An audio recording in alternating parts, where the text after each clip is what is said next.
Yes, Sir June. Magandang umaga po. May low pressure area po tayong minomonitor na huling namataan sa layong 790 km east-northeast of Basco, Batanes. Nananatiling mababa ang tsansa na ito ay maging isang bagyo, ngunit yung trough or extension nito ang magdadala pa rin ng mga pag-ulan sa ilang bahagi ng Northern Luzon.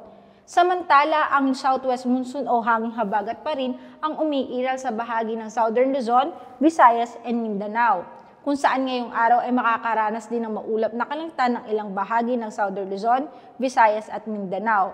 At magiging mataas din yung mga tsansa ng mga pag-ulan, pagkidlat at pagkulog dulot naman ng habagat.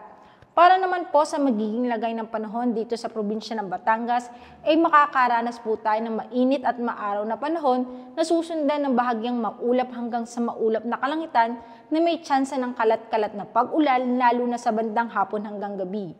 Dulot naman po yan ng mga localized thunderstorm. Sa hilagang parte ng Batangas ay may 87% tsansa ng pag-ulan. Sa silangang parte may 40% tsansa ng pag-ulan, samantalang sa kanlurang parte ng Batangas ay may 94% tsansa ng pag-ulan at sa timog bahagi ay may 68% tsansa ng pag-ulan. Kaya paalala natin sa ating magigiting na kabatang na magdala ng pananggalang sa init at sa mga posibleng pag-ulan. Samantala, wala pa rin pong nakataas na gale warning sa probinsya ng Batangas.